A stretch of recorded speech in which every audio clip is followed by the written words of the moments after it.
Hi. So this week is reframing to the delicious nothing. The beginning of the week, and some of you may have experienced this enormity of energy that's around that, as I spoke of last week, the nervous system can deal with it or can't deal with it, but going to that subtle where in that space that holds us, the nothing of all potentiality, when we go there, it's actually really calm. So the nervous system being activated in so many ways, it showed up in massive palpitations to the extent that people felt like going to hospital, and that happened with a couple.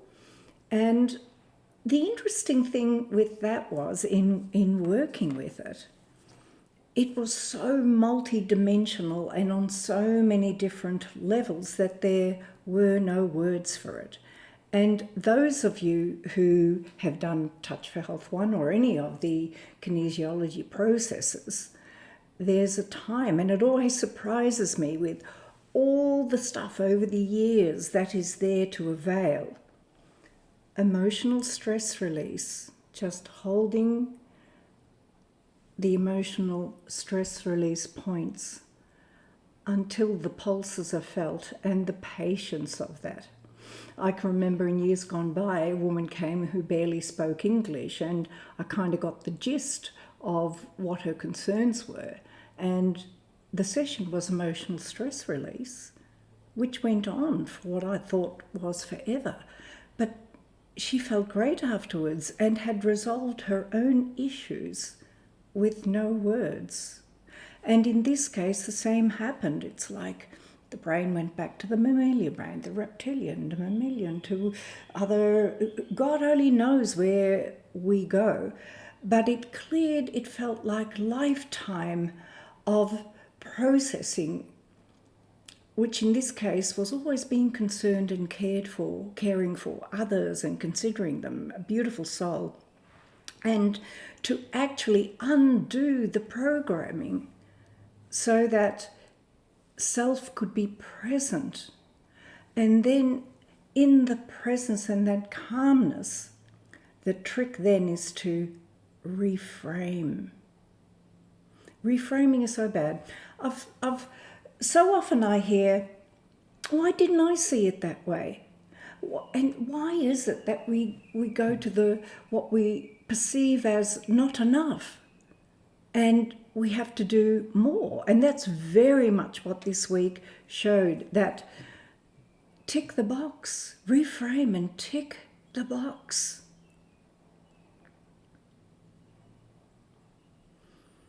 All is well. Regardless, all is well.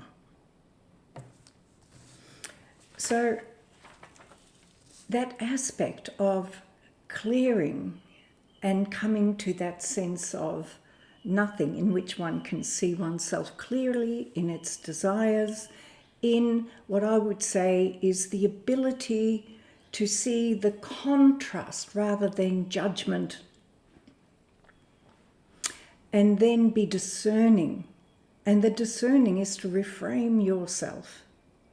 You know yourself when something needs a tweak or a correction or an apology or whatever, if that's what it is, but out of a calm clarity. But at other times, you're not the problem. And those that upset you are a contrast to show you who you are. Without a contrast, no photo would develop. So the first contrast that kind of showed up to an extent that needed to be seen was this desire to meet the partner and feeling that no one's interested when it's the most interesting being, colourful, vibrant, creative. Where does that come from? And what showed really was let's tweak it. Be interested in the other being. There isn't anyone you could meet, if you really, really gave it a go, that isn't interesting. And if you're interested, there's always something there.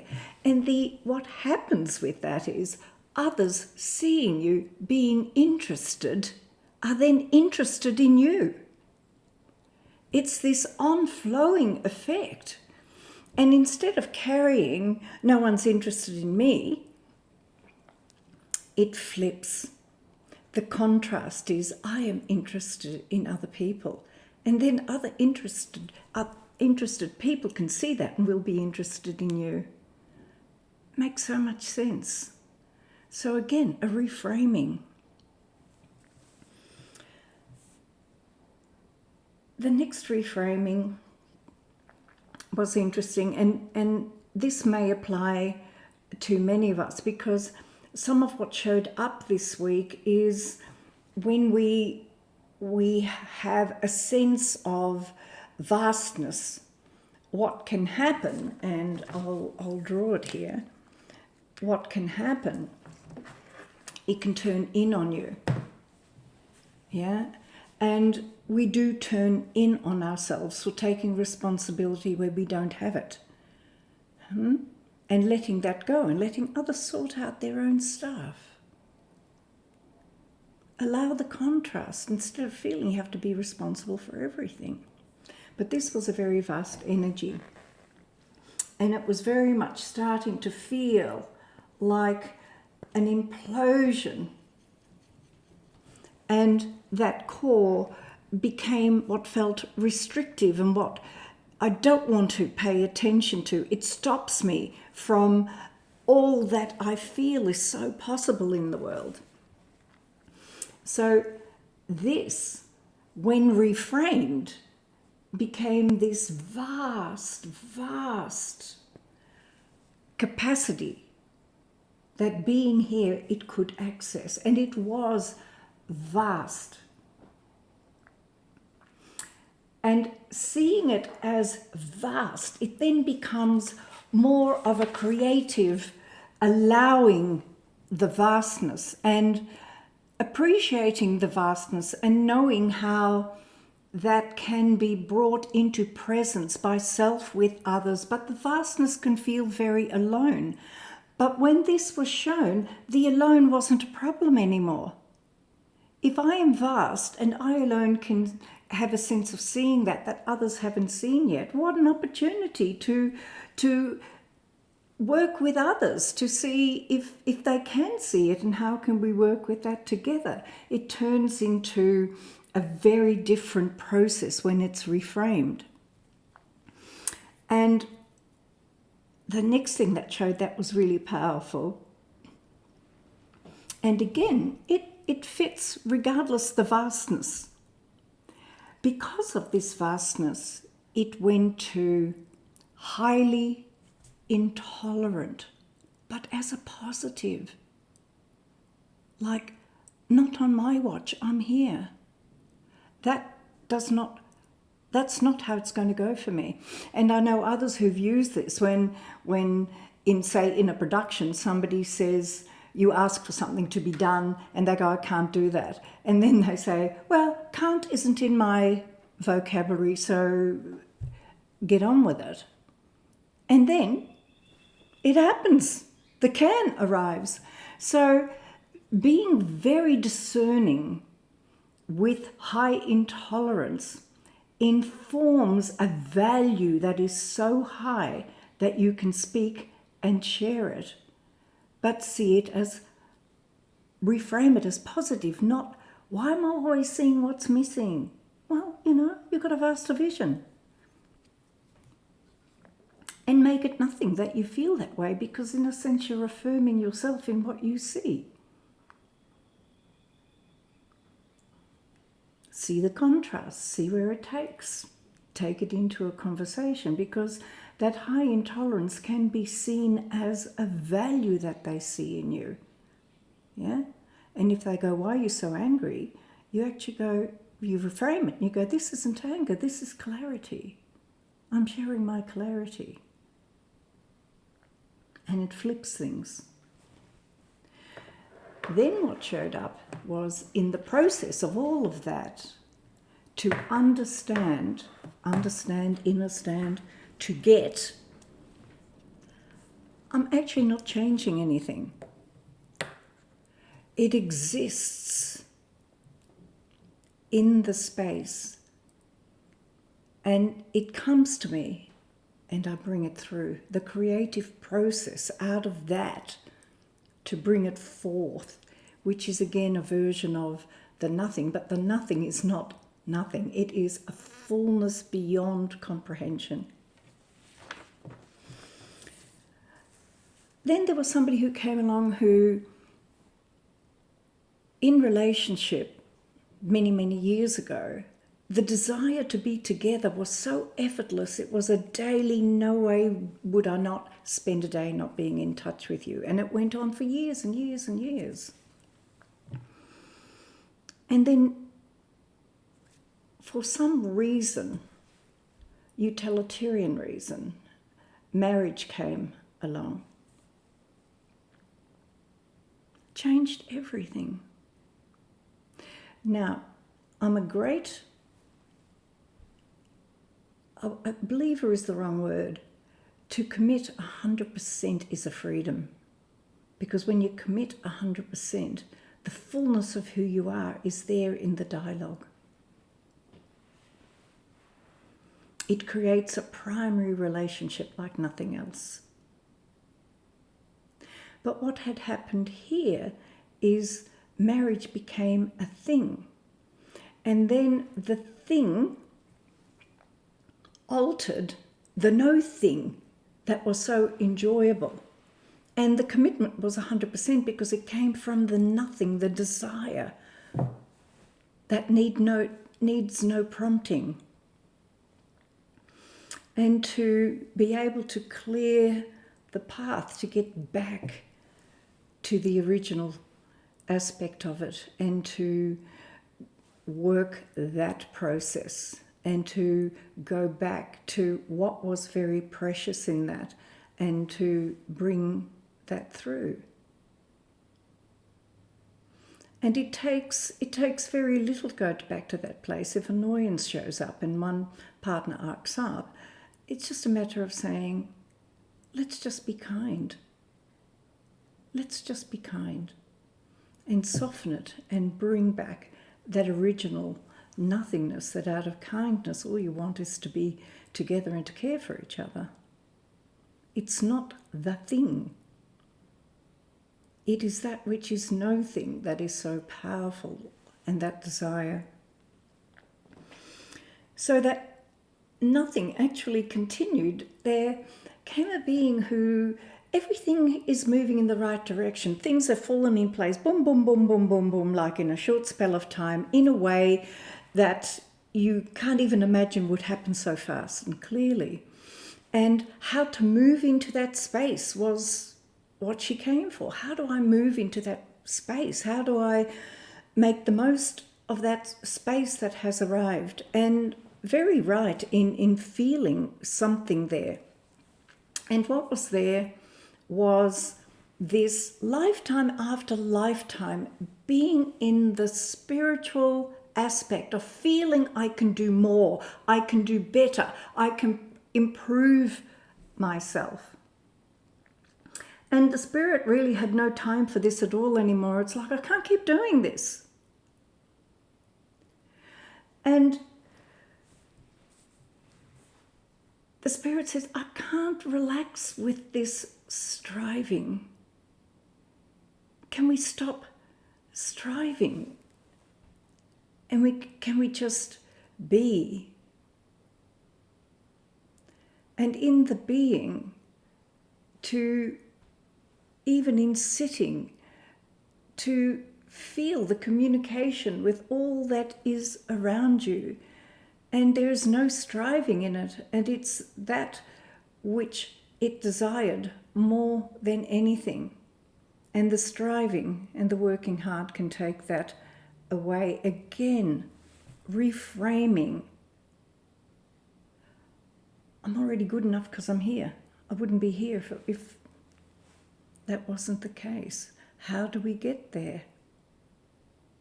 And in striving or wanting or being entitled or in that reframing, we mess it up so terribly. And then we bounce off each other with these words that at the end of the day are just contrast to seeing who you are when you're in that place of that calmness. So that came to someone who came and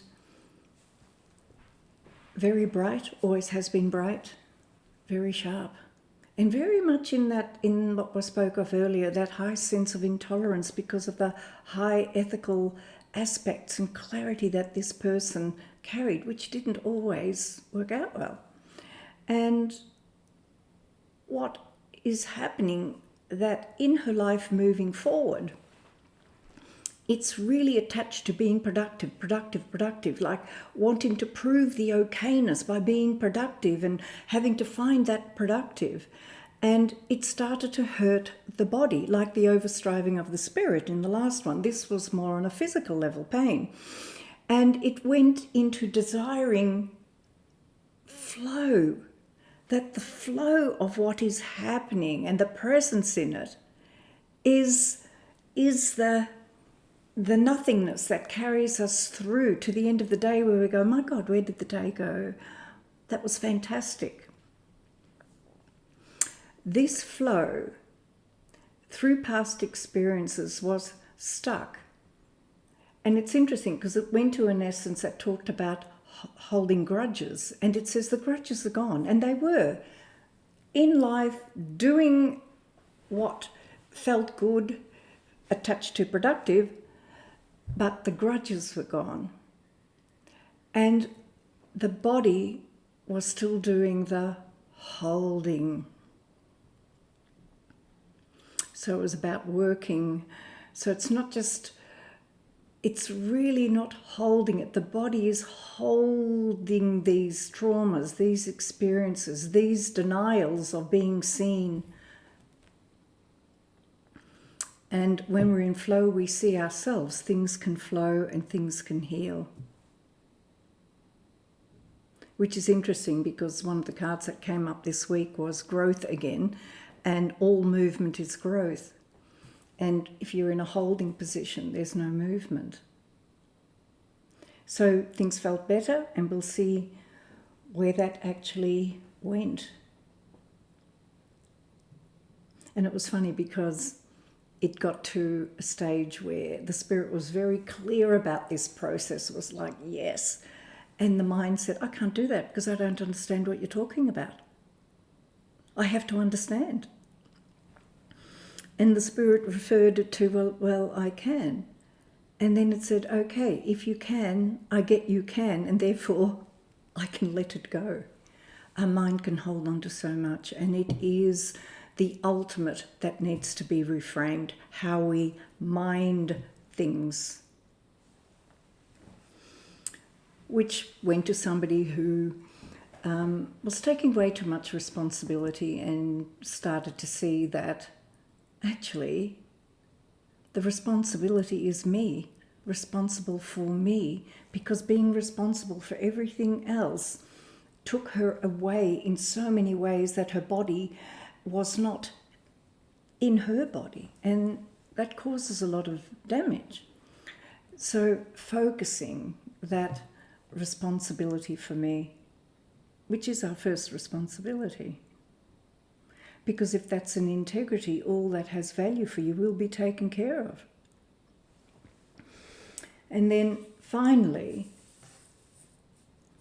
it came to a being who I have mentioned before in the caring for an other beyond what most people would be able to do or comprehend. That has come to a point where that's not viable anymore, purely because the being now has had to go somewhere else. So her activity in that capacity was a deep sadness in her not being able to continue this experiencing of herself in this magnificent process that very few had the opportunity to avail themselves to that extent. But to her it was a bliss, a beautiful bliss. And these things can come to an end as they need to. And it's like, well, tick the box, tick the box. Wonderful. See what that is, take it in, connect to that beauty of yourself and tick the box. Then what happened was, with ticking the box, seeing others in response to the situation that is so completely opposite to her process, that to not make that upsetting, but to use it as a contrast. See the contrast. Don't judge. Be discerning, but tick the box. Reframe, see yourself. So the card was self and growth. Self, the self remains true. The self remains pure. That sense of the nothingness, that nothing can disturb. Your ego may be trying to take you away from the knowing of your whole self. Do not be troubled, do not be misled. Your self is totally unlimited and is guided by your heart and soul. All you need to do is listen and trust yourself. Reframe to the best of who you are. Just notice the contrast. Growth. All movement is growth. Acknowledge your growth, and as you do, you will find your pathway changes and expands. Do not judge it. You have grown beyond all old directions. So perhaps you are ready to create something new, and that certainly is in the air. Enjoy. Much love.